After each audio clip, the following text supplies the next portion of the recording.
1 Crônicas, capítulo 4, versículo 9 e 10. O 9 diz assim: E foi Jabes mais ilustre do que seus irmãos, e sua mãe chamou o seu nome Jabes, dizendo: Porquanto com dores dei à luz.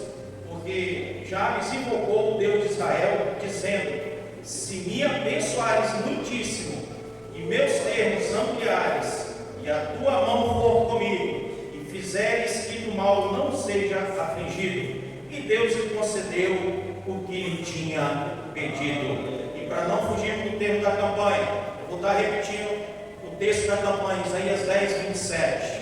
Glória a Deus. Já vou estar lendo aqui para adiantar, um pouco informado da campanha. Glória a Deus. Isaías 10, 27. E acontecerá naquele dia que a sua carga será tirada do teu ombro, e o seu jugo do pescoço, e o jugo será despedaçado por causa da unção. Amém? A igreja pode se sentar. Vou ficar com a oração do servo de Deus. No final estaremos aí orando novamente. Glória a Deus. Porque o relógio não para. A nossa igreja é o ponteiro. O ponteiro mais magrinho, fininho, é mais veloz que o outro mais gordinho. E ele roda numa velocidade tremenda. Mas aqui eu fiquei o digital, fico piscando ali, que tem um que pisca por último ali também, que ele é rápido. Aleluia. Amados, a palavra dessa noite, ela nos leva a uma reflexão. Nós sabemos que ela aconteceu, creio eu, que por volta de uns 1400 a.C., porque falando de Jabes, Jabes era da tribo de Judá. Aleluia. E foi uma época, aproximadamente na época dos juízes nessa terra, que Jabes viveu. Mas é uma palavra que ela quebra a barreira do tempo, ela traz para nós algo muito espiritual e importante, olhando para o tema dessa campanha, que diz que naquele dia, todo jugo vai ser quebrado por causa da unção. E essa palavra de Jabes vem nos lembrar de jugo e também de unção, porque uma unção de Deus, no primeiro encontro com ele, entre ele e o Deus vivo, foi que a unção de Deus desceu sobre ele e os jugos foram quebrados. Aí quando eu recebi o convite, eu falei: olha, Deus, o que eu vou falar para a igreja lá à noite? Mas aí veio ao meu coração, já que é sobre jugo e unção, nada melhor do que falar desse personagem chamado Jabes. Aleluia.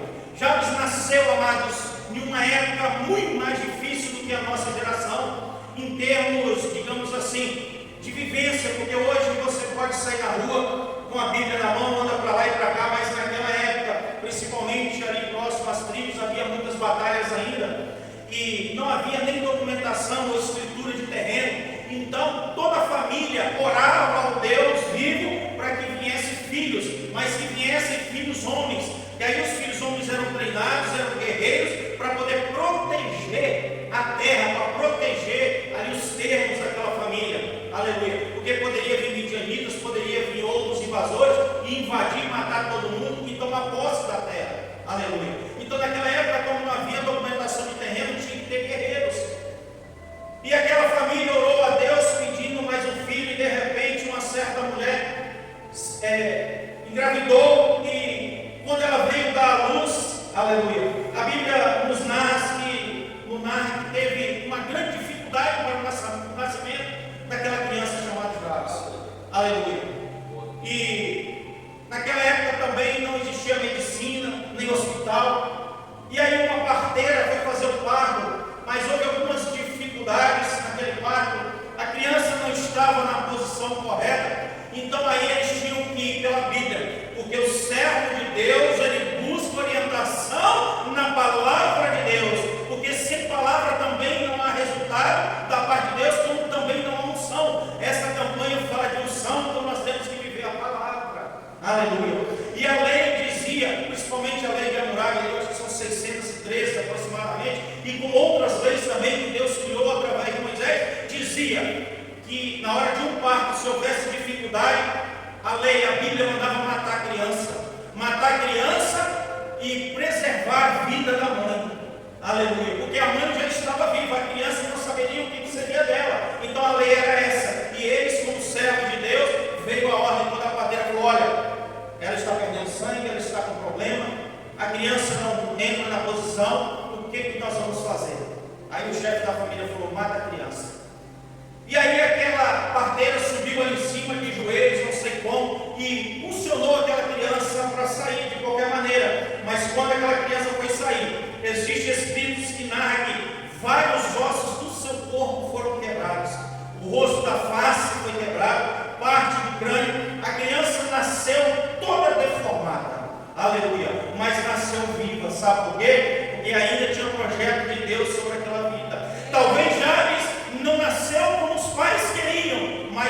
nasceu segundo o propósito de um Deus que criou o céu e criou a terra.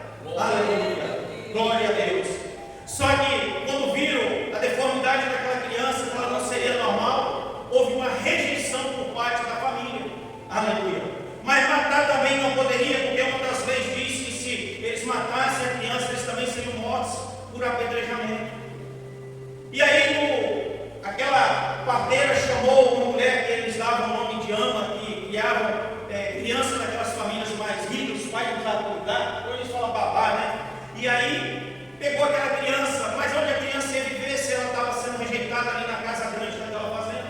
Aleluia. Passando por aquela fazenda lá no fundo, havia algo onde se guardavam alguns animais, alguns cavalos, ferramentas, e naquela época eles davam o nome de escribo, não sei hoje, o estábulo, né, hoje, e naquele estábulo, digamos assim, lá no fundo onde havia um pequeno quarto, onde guardava as ferramentas, foi aonde ele foi criado. Alguém trazia um leite de animal, algo assim, e foram alimentando, mas Jabes nunca pôde andar como um de nós. Jabes se arrastava, todo torto, todo defeituoso, mas lutou pela vida. Às vezes, nós recebemos rejeições nesta terra, nesta vida. Talvez muitos aqui se identifiquem, talvez não foi aleijado, mas foi rejeitado por alguém. Alguns rejeitados pela sociedade. Talvez alguém um dia recebeu uma palavra negativa que você não ia chegar a lugar nenhum. Talvez que você não ia ser ninguém, ou talvez que você nunca ia ter uma família. Mas, amados, o que o ser humano fala não pode entrar em nosso coração. Nós temos que saber o que Deus fala a nosso respeito, porque o poder de nossas vidas está na mão daquele que tudo criou. Às vezes nós pegamos pequenos problemas e dizemos que o problema é grande, mas você está diante de um Deus que ele segura as estrelas no alto, só cai quando ele manda. Um planeta como esse girando no ar só com o poder da glória de Deus. Um ser que criou folhas, colocou corpo, colocou cheiro. Um ser que criou tudo que existe. E às vezes nós dizemos que o problema ainda é maior do que ele. A resposta que eu e você procuramos, às vezes, numa campanha em algo, quem pode nos dar é aquele que deu uma ordem um dia e falou: haja luz, e houve luz. O poder está na mão do Criador. Jabes foi criado ali, amado, digamos, quase que uma vida como um animal. O que sobrava, às vezes, quando ele já estava maiorzinho, sobrava na mesa da família. Eles traziam, colocavam numa vasilha, deixavam no chão, uma vasilha com água, e ele comia, bebia e morava ali.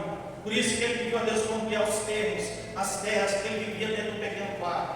Jabes não teve amizade, não teve carinho da família, não teve um brinquedo para brincar. Hoje tem famílias que dão até celular para a criança. Jabes não teve nada disso. Pelo contrário, muitos ali que moravam na região, quando vinha ver, falavam: vamos lá ver o monstro. E quando às vezes visualizava ele de longe, eles gritavam: o monstro, jogava pedras e ele se arrastava e novamente se escondia ali para se proteger a própria vida. Mas só que um dia ele se aproximou da casa grande. Sabe o que ele viu? Ele se aproximou daquela casa de tarde e viu a família dele, o pai,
guerreiros com lanças em cima de seus cavalos.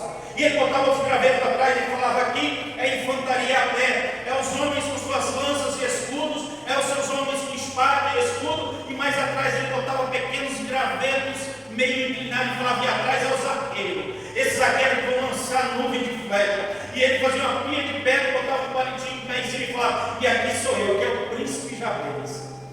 Aí ele falava: homens, a batalha está à nossa frente, vamos guerrear e não vamos recuar. Mas quando ele, um determinado dia, ele ali com aquela brincadeira, sabe quem apareceu? Os irmãos dele. Os irmãos dele apareceu, chutou tudo aquilo, pisou as pedras e falou: seu louco, seu monstro, isso daí não é exército não, isso não é príncipe não, isso aí é pedra e graveto. Amados, quantas vezes o inimigo usa pessoas para tentar destruir nossos sonhos? Quantas vezes o inimigo tem lançado coisas para destruir a nossa família, para destruir nosso ministério? Aleluia! Mas nós nunca podemos deixar de sonhar os sonhos de Deus em nossa vida. E Jabes, quando os irmãos chutou as pedras do graveto e saiu, ele montou novamente tudo no mesmo lugar. E aí ele deu aquela palavra: homens, não se abalem. Aleluia! Não se abalem. A batalha está difícil, mas nós vamos vencer, porque eu ouvi dizer que existe um rei, que ele é o Senhor dos exércitos, e ele nunca perdeu uma batalha, e ele é conosco nesta grande luta. Ele deu uma palavra de ânimo para aquele exército imaginário que estava à frente dele. E quantas vezes não precisa muito da chapa esquerda em pouca coisa, às vezes nós negamos até Jesus. Sabe, pastor Denilson, muitos abandonam até a igreja. Às vezes uma palavra que Deus manda para corrigir ele, porque a Bíblia é uma carta do pai que é um filho e a filha, para nos orientar, para nós não errarmos tanto. Mas muitas vezes uma simples palavra, a chapa parece que esquenta e o povo abandona as batalhas. Nunca passaram por uma batalha real. Eu vejo pessoas dizendo que está no vale, que está no deserto, nunca nem foi no deserto. Pessoas não estão, ela quer ir, pensa que estão, e se devolver vai acabar indo mesmo. Sabe por quê? Não tem otimismo na vida de dizer vai dar certo, já deu certo, eu estou no posse. Pensa em todas as coisas, mas não toma um posicionamento diante do Deus que ela serve, diante de um Deus que um dia ela veio à frente e diz: Senhor, eu te aceito como Salvador da minha vida. E às vezes tem abandonado esse mesmo Salvador. Aleluia. Santo Deus. Glória a Deus. Aleluia. Vai falando assim. Aleluia. Amados, quero dizer para a igreja essa noite: perseguição vem sobre Jabes, vem sobre qualquer um de nós.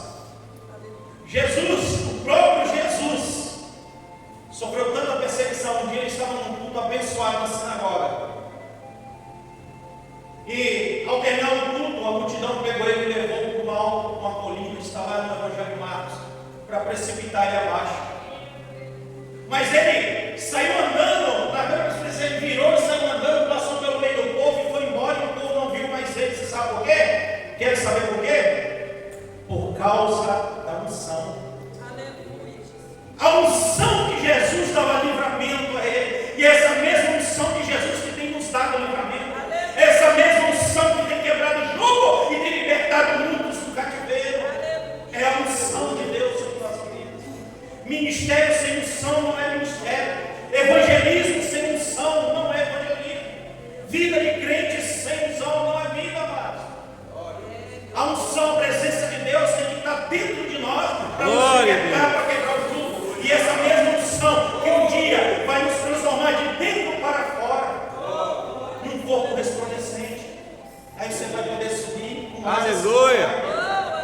Aleluia. Glória a Deus. Jabes não abriu o mar vermelho como Moisés, não. Ele também não destruiu muitos reinos como Davi. Ele também não matou exército como Sansão.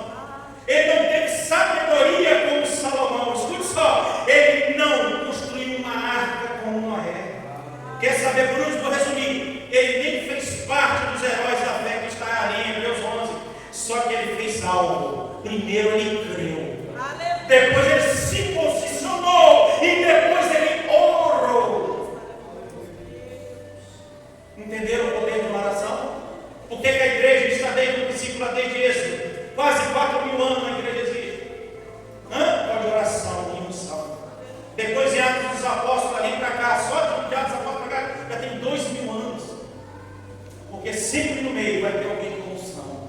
Sempre no meio vai ter alguém com o coração voltado e orando a Deus. Aleluia. Amados, Deus se agrada da oração do justo. Deus, ele se agrada de um pecador que se arrependeu, foi batizado, lavado e remido no sangue do Cordeiro e que deixou as coisas velhas para trás e passou a viver em novidade de vida. Em vez de vaidade, busca santidade e unção do alto. Essas orações Deus mais se agrada. Aleluia. A igreja de Cristo ela é marcada por oração. Sabe por quê? A oração, na verdade, ela é o suor da alma. É da oração que brota a unção. Aleluia. Quantas vezes nós levamos tempo sem falar com Deus? Às vezes tempo sem jejuar, sem consagrar. Vivemos às vezes de migalhas daquele que tem unção. Você tem que ter unção dele. Só que a unção não é comprada, ela é conquistada, mas saiba de uma coisa: quanto maior a unção, maior a perseguição. Porque os que estão nas trevas, que ainda estão junto do inimigo, vai enxergar a unção de Deus sobre sua vida, a luz que está em você, e vai te caluniar, vai te perseguir, vai falar mal do teu ministério, mas não se preocupe, é a unção de Deus sobre a sua vida. Pedro se encheu do poder de Deus, mas um dia Jesus alertou ele: Pedro, os portões do inferno não prevalecerão contra a minha igreja. Ele estava dizendo: a unção vai estar com você, Pedro. A unção vai estar com você. Até a sua sombra vai curar, mas a perseguição vai ser grande. Aleluia. Glória a Deus. Já invocou a Deus, amado, através de uma oração. Mas essa oração foi com o coração puro e a intenção verdadeira. Por que intenção verdadeira? Você não ser fiel a Deus em tudo. Muitas vezes a gente diz assim, a pessoa fala assim: Deus é fiel, e nós somos fiel com Deus em tudo. É fácil falar Deus é fiel, e nós? Uma vez eu vi uma pessoa que eu conheço, no carro dela não pode dizer Deus é fiel, mas eu conheço a vida dela torta, mas todo dia uma musiquinha das crianças contam que tinha um homenzinho torto na casinha torta, não tem? Torto, mas estava lá no carro dele, Deus é fiel. Eu parei assim, eu falei: opa, que vontade de escrever embaixo. É uma pergunta: e você é fiel? Mas aí não pode, né? A gente não revida, né? Nós somos salvos. Mas e nós? Temos sido fiel com Deus? Temos crédito com Deus para quando nós precisarmos? Quando o mal bater a porta, a doença passar, chegar na porta, vai correr para a farmácia, para o médico? Ou você vai ter um som de crédito com Deus? Você pegar aquele cartão, né, do mistério, passar e falar direto com ele? Você pediu: qual é a senha? Jeremias 33:3, está aí. Glória a Deus. Crédito com Deus? Ou nós vamos depender de migalhas do homem? Como que está a solução nessa noite? Você tem buscado a unção do alto? Aleluia. Já exclamou por uma bênção divina. O que ele pediu? Na reza ele falou: Senhor, me abençoa. Depois falou: Senhor, amplia meus termos, amplia minhas terras, amplia meus amigos, minha convivência. Depois ele falou assim: que a tua mão seja comigo e que do mal eu não seja afligido. E a mão do Senhor tem andado com cada um de nós. Aleluia. Porque se a mão do Senhor está sobre nós, ela nos conduz para onde nós devemos ir. Ela nos conduz para onde nós podemos ir. Aleluia. Amados, quando já estava orando, ele gemeu.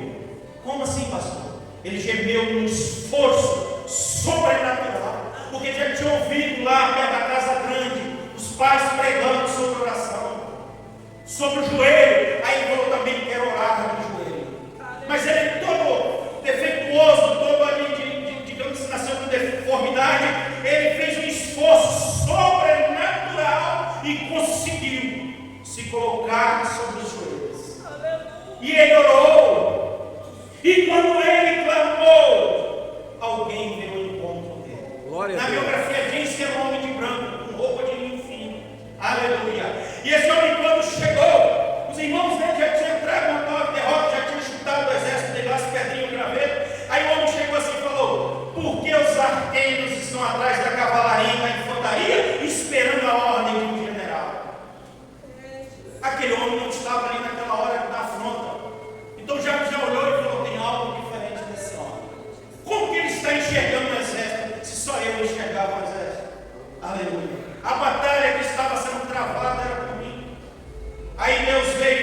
ordenou que ele fosse até a casa grande, aonde estava a família, e pedir perdão para a família.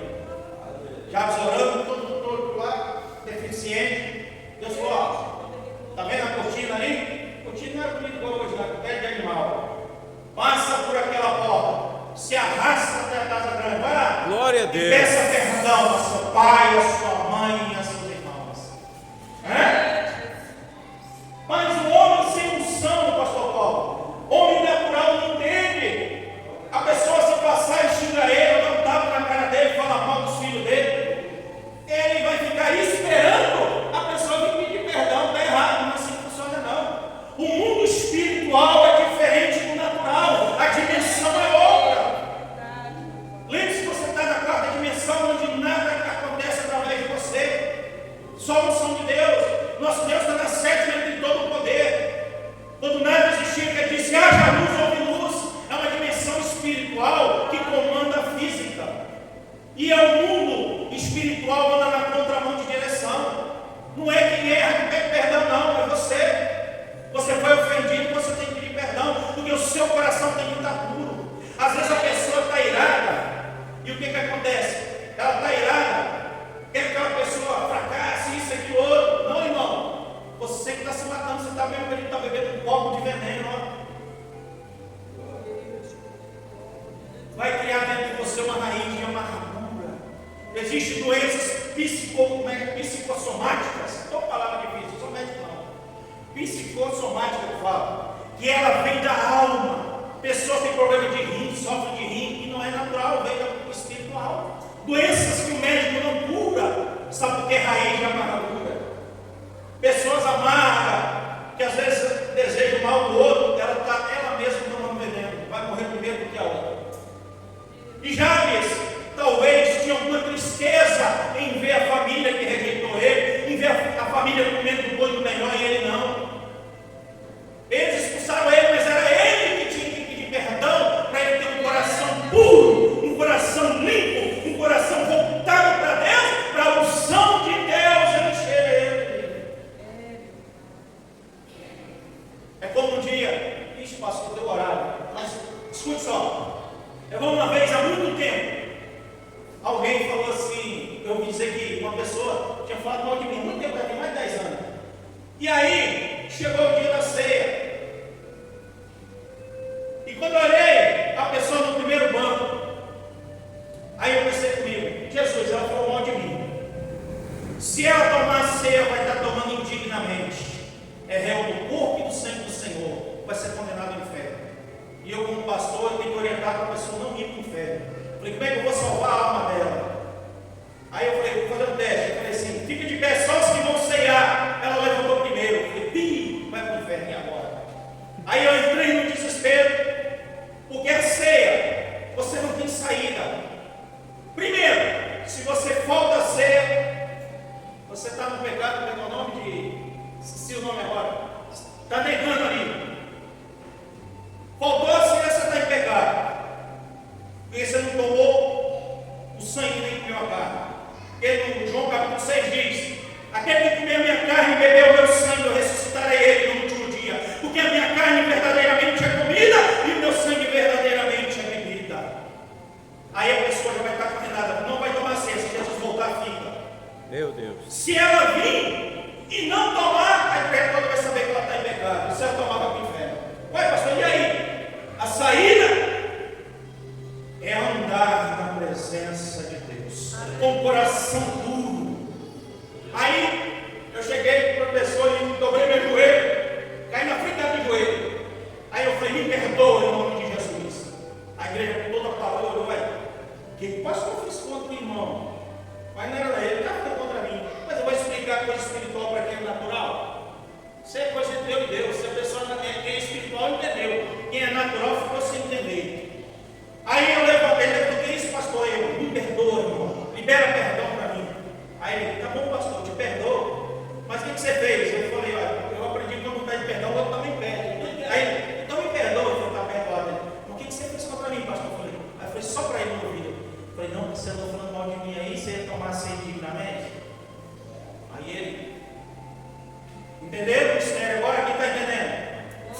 onde você é caluniado, vai até a pessoa e peça perdão.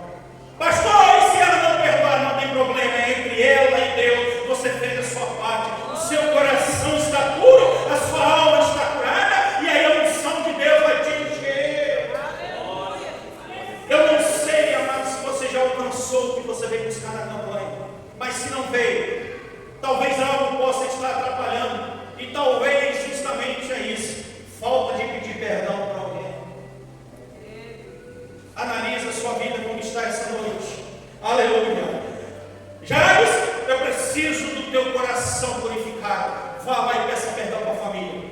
Amados, a biografia, eu achei pouca coisa escrita. Só sei que diz que quando ele recebeu uma palavra profética da parte de Deus, ele se esforçou para levantar. E ele conseguiu se levantar. Os ossos das pernas voltaram ao lugar certo. E quando ele ia dando passo, o ombro consertou, o rosto torto voltou para o lugar. E ele foi andando em direção àquela porta. E o corpo dele foi mudando. Você sabe por quê? Porque quem encontra com Jesus nunca mais é o mesmo. Algo tem que mudar em nós. As coisas velhas têm que ficar para trás e tudo tem que se fazer novo. Porque senão não encontrou um Jesus verdadeiro. Ele foi transformado, não só o corpo, mas agora faltava a transformação da alma, do coração dele. Aleluia. E ele partiu. E quando chegou na casa, quando de volta à mesa, eu até acredito que muitos nem conheceu ele. Talvez pensou que era forasteiro. Porque quem encontra com Jesus fica diferente. E como ele chegou diferente, a voz diferente, o corpo diferente. Porque quem encontrou com Jesus é assim, né, pastor? Ele anda diferente, caminha para lugar diferente, fala diferente, é diferente. Lembra antes de você aceitar Jesus como era? Precisa muito não pegar uma foto antiga, põe no seu lado e olha no espelho, você vai ver um olho apagado, sem unção, igual olho de peixe morto. Aí agora você vai ter aquele brilho, tipo uma lágrima, uma unção de Deus já brotando dentro de você. É diferente quem encontra com Jesus. E aí já me chegou e correu e pulou no pescoço da mãe dele e falou: mãezinha, me perdoa. Eu quase me matei no parto, eu fiquei numa posição errada, mas eu não queria que fosse assim, mas infelizmente foi assim. Virou para o pai dele: paizinho, me perdoa. O Senhor orou, o Senhor pediu um homem, um guerreiro, que eu sei. Eu não nasci um guerreiro, nasci todo aleijado, mas é porque Deus quis assim. Sabe por que ele estava curado normal? Porque tudo é para a glória de Deus. Muitas vezes nós passamos por dificuldade, mas tudo é para a glória de Deus. É para quando a bênção chegar na minha e na sua vida, você saber que Deus está sendo glorificado. Aleluia. Glória a Deus. Javes com o coração puro e voltado para Deus, a Bíblia diz aí, onde nós lemos aí, que ele se tornou mais ilustre do que seus irmãos. Tem uma Bíblia que está, que ele foi um príncipe dos irmãos. Mas ele foi tão abençoado, que não só da tribo de Judá, de onde ele veio, uma tribo vizinha, chamada Gade, edificou uma cidade, deu o nome dele, cidade de Javes, de Leadita. Foi edificada uma cidade em nome dele, que se tornou um príncipe. Aquele sonho que ele tinha se realizou, porque a Bíblia mesmo diz, nós lemos aí na última parte do versículo 10, e Deus lhe concedeu o que ele tinha pedido. Ele pediu para ser ilustre, ele pediu para ser um príncipe, e Deus concedeu. Amado, não existe nada difícil para Deus. Eu notei um negócio aqui interessante, eu vou ler para os irmãos, tudo só, duas linhas interessantes. Isso aqui foi um pensador que escreveu, mas olha que tumba veio. Ele diz assim, que na tempestade a águia não se desespera, não bate as asas em desespero, ela simplesmente abre a asa confiantemente e o vento projeta ela acima das descargas elétricas, acima dos raios.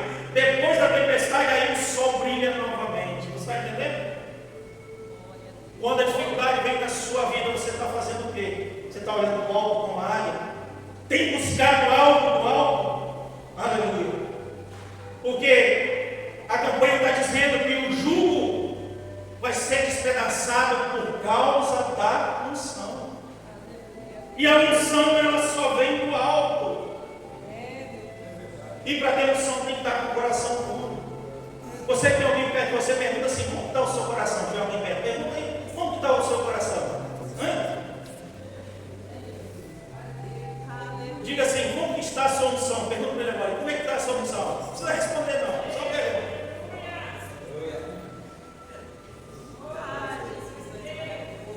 Você está na fé que vai ser vitorioso nessa campanha? Diga assim: a unção de Deus está sobre mim. Está sobre mim. Ele está na fé, pastor. Vamos encerrar profetizando então sobre sua vida? Ergue a tua mão, Paulo. Diga assim: Senhor, Senhor, me abençoa. me abençoa. Amplie os meus termos. Amplie os meus termos. Diga assim: que a sua mão seja comigo. Que a sua mão seja comigo. Diga assim: que o mal não me aflija. Que o mal não me aflige. Diga assim: tira toda a carga do meu ombro. Tira todas as cargas do meu ombro. Diga assim agora: despedaça o jugo. Despedaça o jugo. Purifica o meu coração.